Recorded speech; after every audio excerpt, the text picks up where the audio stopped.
नहमदुहु व नुसल्ली व नुसल्लिम अला रसूलिहिल करीम, अम्मा बाद, अऊज़ु बिल्लाहि मिनश शैतानिर रजीम, बिस्मिल्लाहिर रहमानिर रहीम। मेरे दोस्तों, अजीज़ों, ये एक उम्रतुल क़ज़ा में हुज़ूर सल्लल्लाहु अलैहि वसल्लम के साथ एक बहादुर खातून जो आप सल्लल्लाहु अलैहि वसल्लम से बेहद मोहब्बत करती थी और आप सल्लल्लाहु अलैहि वसल्लम भी उसका बहुत एहतराम करते थे।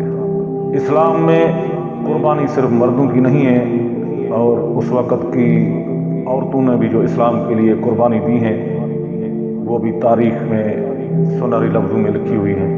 उस वक़्त की औरतों के जो वाक़यात हैं आज हमारे लिए एक दीन की रहनुमाई करते हैं, जिसमें हम आज का मौजू है उम्मे अमारा का उम्रतुल क़ज़ा में किरदार और उसकी बहादुरी। तो दोस्तों, जब रसूलुल्लाह सल्लल्लाहु अलैहि वसल्लम ने उम्रतुल क़ज़ा के लिए जाने का अज़म फरमाया तो उम्मे अमारा भी आप सल्लल्लाहु अलैहि वसल्लम के साथ थी, ताकि अल्लाह ताला से सवाब और रसूलुल्लाह से उनकी खुशी हासिल करें।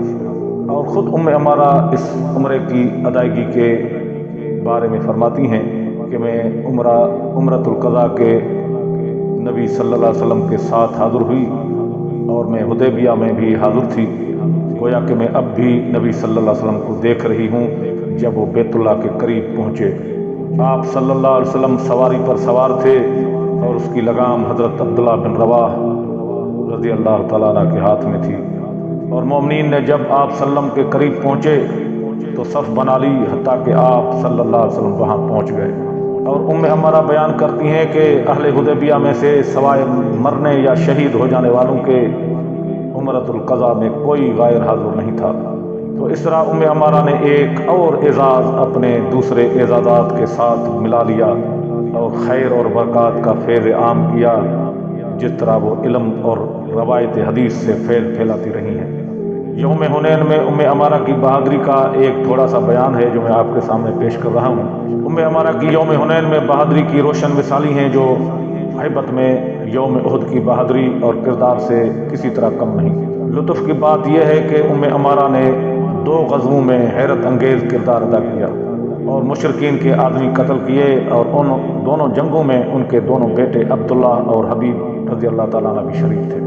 हुनैन में वो नज़ारा फिर देखने में आया जो उहद में था कि मुसलमान नागहानी हमले की आफत से बचने के लिए मुंतशिर हो गए और यहीं उम्मे अमारा की बहादुरी खुली और वो अपने वाजिब को अदा कर गए और अपने अल्लाह से किए हुए वायदे को सच कर दिखलाया। इस ग़ज़वे के एक पहलू को बयान करते हुए फरमाती हैं कि जब उस दिन हर तरफ से लोग शिकस्त खाकर निकले तो हम 5 औरतें थीं और मेरे हाथ में तेज़ धार तलवार, उम्मे सुलैम के हाथ में खंजर था और उम्मे सुलैत और उम्मे हारिस में भी थीं और मैं अंसार पर चीख रही थी कि ये कौन सा तरीका है, तुम और फरार हो ही नहीं सकता। और ये कहते हुए मैंने एक बनु हवाज़िन के शख्स को ऊँट पर सवार झंडा हाथ में लिए देखा। वो अपने ऊँट से मुसलमानों पर चढ़ाई कर रहा था। मैंने उसे रोका और उसके ऊँट को कोंची काट दी और ऊँट बहुत ऊंचा था तो ज़रब से वो गिर गया। तो मैं उसके सवार को तलवार के वारों पर रख लिया और मुसलसल वार करके उसे इतना शदीद ज़ख्मी कर दिया कि वो उठ नहीं सका और ऊँट तड़प रहा था। और एक तरफ रसूलुल्लाह सल्लल्लाहु अलैहि वसल्लम तलवार सोंते खड़े थे।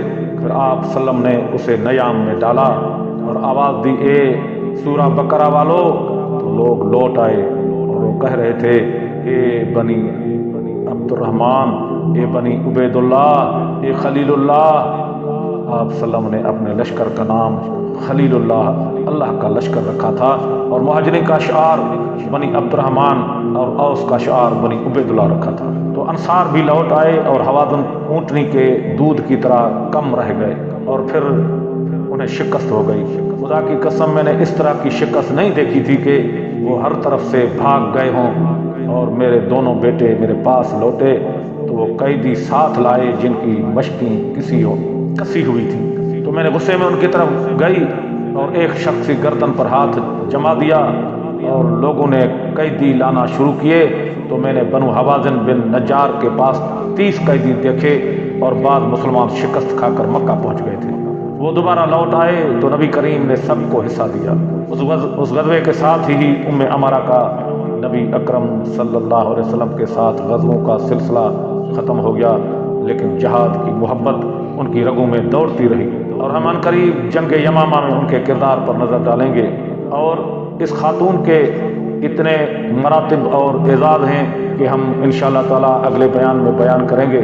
تو یہ اس وقت کی رسول اللہ کی ایماندار عورتوں کے قصے ہیں جو آج ہم مسلمانوں کے لیے ایک نصیحت اور ایک دین کی رہنمائی کرنے والے ہیں۔ تو میرے دوستو، آج کا یہ موضوع تھا جو میں نے ایک اسلام کی سربلند خاتون کے کردار کو پیش کیا آپ کے سامنے۔ وما علینا الا البلاغ۔